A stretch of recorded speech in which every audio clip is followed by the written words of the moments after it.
So previously, I decided to revamp a couple of the smiling critter fakemon designs I did. As I said before, some of the designs from my first video were rushed, and I just didn't think them through as much as I could have. So to rectify that, I'm going back and fixing the designs I felt were weak. Last time, I gave Bear Brace and Craft Equine a well-needed upgrade, and this time we're gonna focus on the last and most difficult three, Kicken, Tusking, and Ravenog. I had no idea what I was really doing with any of these. I leaned too heavy into the monster side with Ravenhog, so who knows? By the end of this, that might not even be the name anymore. Since the nightmare critters were introduced, I didn't want these guys to get mixed up with them. The smiling critters get to be friendlier, the nightmare critters get to be edgier. The exception currently is Grimalkip, since he's based on Catnap, one of the two smiling critters to actually have a fleshed out personality. Tusking was pretty much a mess from the start. I didn't really have any idea beyond Smart Psychic Elephant. If any design needs fixing, it's this one. But for now, let's start with what I think will be the easiest of the bunch, Kicken. Also, bear with me as I figure out the dimensions for recording the art. I'm still figuring out the best way to record since I don't have a 2-monitor setup. Out of the 3 designs, Kicken already had a pretty solid idea and pose. It just really needed some polish. On one of my previous videos, I had gotten a comment about what type each smiling critter could possibly be, and they mentioned that they thought Kicken Chicken would probably be an electric fighting type or a flying fighting type, and I agree, but originally I didn't think that I could do anything that would separate him from Galarian Zapdos, except, in that moment I forgot Galarian Zapdos isn't an electric type, so that typing works out just fine. Like, that Zapdos does still look like it could be an electric type, right? I'm not imagining that. Anyways, I didn't do anything different with the pose, I just cleaned it up a bit. What I really wanted to do was fix those arms because they were a mess. I wanted to combine wings and human arms and hands, and I just fumbled the ball there. This time, I went all in on them just being wings. Not feathers that work like hands, just full-on wings. But I decided to really lean into the idea of him being an electric type by just making his feathers spiky. That's basically the way to make something electric. Either give them some lightning bolt pattern somewhere on their body, make them yellow, or make them spiky. The more I leaned into the spiky look, the more I really ended up liking him. Kicken's old design was so bland, aside from the star-shaped face, which I kept and refined. That was a part of the design I really wanted to keep. I also changed the random V-shaped pattern on the chest to something that alluded to a star. And the last thing I did was mute the colors a bit by picking them from already existing Pokemon. That really helped this design feel like it fit in with the Pokemon aesthetic more. And with that, we have the new and improved Kicken, the sparring Pokemon. An electric and fighting type, Kicken are extremely energetic. They love to test the limits of their endurance by playfully sparring with their companions. Their powerful legs are what gives this Pokemon its name, as they tend to fight using powerful kicks. Their feathers are as sharp as quills. When threatened, Kicken may fire them from their wings at their opponents, leaving them temporarily stunned. They have the abilities Levitate and Static. While I don't think this is a massive change, I think I changed the right things to make this design stand out, if that makes sense. Kicken's previous design was so bland and uninspired, and as I kept working on this, I realized what I could do to make this stand out. Coming at this with the idea that it could be an electric fighting type really helped me figure out the details I could give it, but I also think I had a good enough base with the star-shaped face it already had. It was just a matter of fixing the wings and giving his silhouette a little more personality. Moving on from what I thought was the easiest design to tackle what I think is the most difficult one, Tusking. Tusking was always hard because 1, I don't draw elephants often, so I really have no idea what I'm doing when it comes to anatomy, and 2, I didn't really have a solid idea of what I wanted to do. Like most of the smiling critters, Bubba Fint doesn't have a fleshed out personality.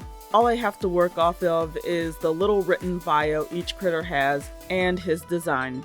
So he's smart, he's blue, he's an elephant, and his intelligence is represented by a light bulb. So, psychic type? But the problem I had, and was still having, was with the secondary typing. What was I gonna make it? There were two options in my mind, water or electric. Water because of Bubba's color scheme and his being an elephant, or electric because of the association with the light bulb. However, the light bulb to me is supposed to represent intelligence and not electricity or energy, so I settled on him being a water psychic type.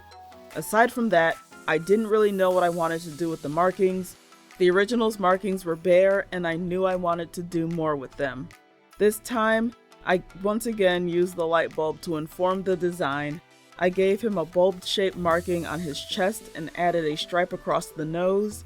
Adding more color to the chest and face brings more attention to the face and upper body, which is obviously where I want people to look. And even though I was unsure of giving him some sort of forehead jewel or marking before, I did end up giving him a light bulb shaped jewel on his forehead. And after all those alterations, the new and improved Tusking is complete, the astute Pokemon, now a water and psychic type. Tusking are highly intelligent Pokemon. They spend their time meditating and sharpening their focus.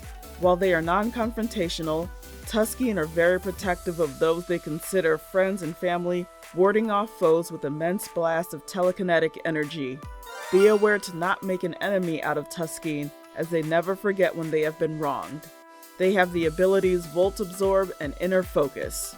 While it's still not my favorite of the bunch, I mean, they can all be my favorite, this is probably the biggest improvement so far. I was able to keep the design simple, but put enough color and detail into it to draw attention to the upper body and face, keep the light bulb symbolism, and he's got a little bit more personality to him, and that's all I really wanted. So last but certainly not least is Ravenog, and yeah, she's gonna need a complete rehaul. Like I said in the last video, I was trying to do this thing where I was inspired by the quotes that each cutout said, which made the smiling critters seem more vicious than they really are. And Picky Piggy was just straight up eating her friends apparently. So I made her this big, grotesque pig monster with an apple-shaped body, and at the time I was pretty happy with it, but the more I kept looking at it, the more I just didn't really like it. With the nightmare critters existing, I want to make the smiling critters more true to their namesake. Minus catnap, of course. And so I want to make Picky more friendly and approachable. So you'll probably just notice that I'm not referencing my old design here at all. There's no real need to do it because I'm not using anything from it. Despite her name having Picky in it, Picky Piggy's whole character deal is that she loves food and she loves eating good, healthy foods, although PB and J are her favorites. And her love of food is symbolized by an apple. I really wanted the apple to be part of her design, so I tried making her body apple-shaped previously, and I liked it for the top-heavy monster look I was going for. This time around, I want to focus more on her enjoyment of food. Not in a gluttonous sense, but in a connoisseur sense. She loves eating, making, and sharing good food. Somehow her head ended up being sort of apple-shaped. Well, not somehow, I kinda wanted it to be a little reminiscent of an apple. Or maybe some sort of dipped, candied apple. She's even got a bit of hair on the top of her head that's shaped like an apple stem. Around her neck are leaves that act like a fur collar. The rest of her body is pretty normal aside from her tail, which I thought could end in a fork-like shape. Maybe she uses it to serve food to other Pokemon or gather ingredients together.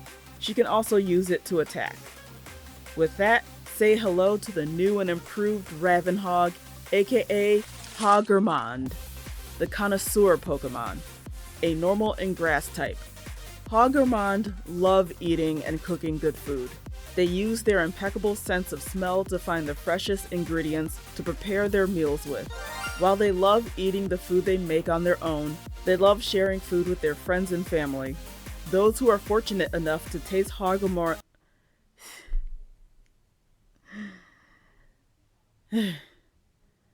Those who are fortunate enough to taste Hoggermond's food say it's some of the best food they've ever had. They have the abilities Natural Cure and Harvest. Before I started working on this, I thought that Tusking had the best glow up, but no. That absolutely goes to Hagermond, and I don't know why I gave it this name. I thought it was cool in the beginning, but I'm having such a hard time saying it. Okay, back to the script.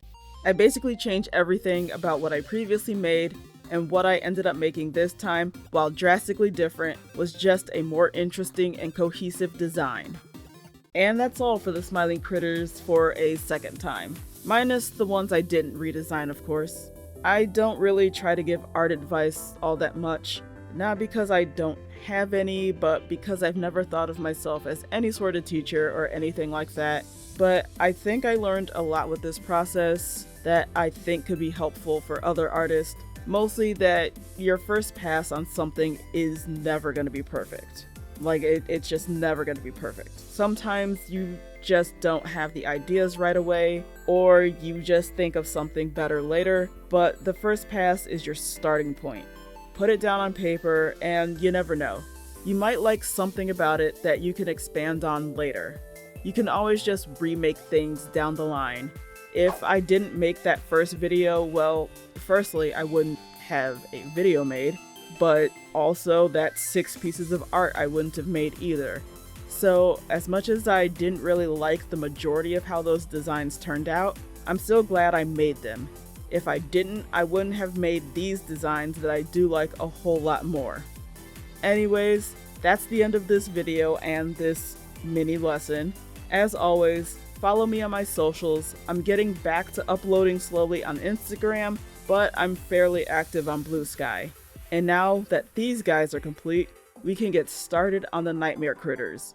So if you want to see that, please hit the subscribe button so you can be notified of that, because I know I'm gonna enjoy getting to draw these guys.